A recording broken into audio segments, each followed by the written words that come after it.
जय श्रीमन नारायण मित्रों, मैं गोवर्धनाचार्य नवीन। मैं ये बतलाने जा रहा हूँ कि आजकल की महिलाएं जो हैं अपने को आज़ादी की मांग करती हैं और सनातनी परंपरा और जो शास्त्र के जो प्रमाण है उससे इतर और उससे भिन्न होकर सोचती हैं।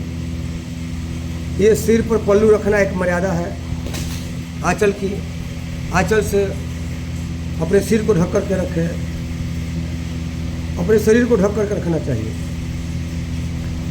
इसका बड़ा ही महत्व है। रावण जब आता है सीता जी के सामने तो गोस्वामी तुलसीदास लिखते हैं कि तीर्णधरी ओट कहत वैदेही परम अवधपति सुमिरी अवधपति परम स्नेही। तो क्या तीर्ण का अर्थ यहाँ पर घास तिनका लगाया जाएगा? तिनके से कोई अपने को ओट से कैसे छिपा सकता है? तीर्ण के द्वारा कोई ओट में कैसे छिप सकता है?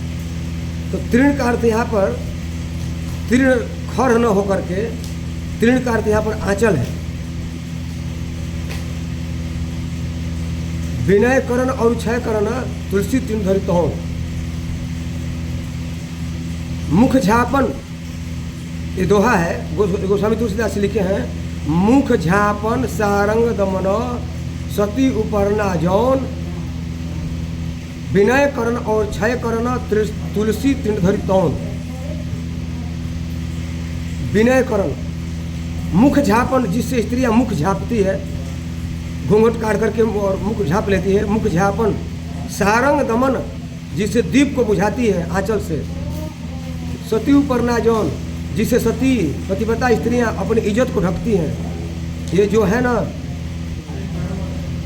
मुख झापन सारंग दमन सती उपरना जौन विनय करण, जिससे अपने से बड़ों के चरणों को छूती हैं आंचल के द्वारा। मुख झापन सारंग दमन सती उपरना जौन विनय करण और क्षय करण। जब वो लड़ाई झगड़ा करती है तो आंचल से लेकर के ऐसे ऐसे बददुआ देती है, श्राप देती है। विनय करण और क्षय करण तुलसी तृणधरी तौन।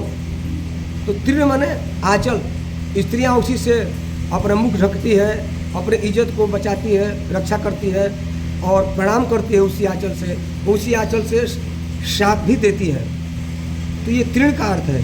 उससे अपने सिर को ढकना अर्थात अपने सुहाग की रक्षा करना, अपने सुहाग की रक्षा करना। और जब अंचल को अपने वक्षस्थल पर ढकती है, इसका अर्थ है अपने पुत्र के स्नेह की रक्षा करना। पुत्र जो है अपने माता के स्तन को पी करके बलवान होता है, तो अपने पुत्र के भोजन की रक्षा करना, पुत्र के भाव की रक्षा करना और अपने पति सुहाग की रक्षा करना। इसलिए अपने सिर को ढकना चाहिए। यही हमें शास्त्रोक्त परिभाषा है। शास्त्रों का कहना है कि स्त्रियों को पल्लू सिर पर रखना चाहिए। लेकिन आजकल की ये आधुनिक महिलाएं इस बात को नहीं समझती हैं। वो महिलाएं अपने को आज़ादी मांगती हैं, साड़ी नहीं पहनती है, आधुनिकता में अर्धनग्न होकर घूमती है। ये भारतवासियों के लिए, हम लोगों के लिए दुर्भाग्य है। ये भारत जो है संत और सावित्री सती और साधुओं का देश है, उल्टाओं का देश नहीं। हमारा देश जो है सावित्रियों का देश है। हम अपेक्षा रखते हैं कि यहाँ पर हमारे यहाँ जो बहू बेटियाँ हैं वह सावित्री हैं, सीता हैं, पार्वती हैं, उनका आचरण करती हैं और वे सब मर्यादा में रहें। मर्यादा में रहेंगी तो हमारा भारत जो है आध्यात्मिक ऊंचाई को छुएगा। जय श्रीमन नारायण।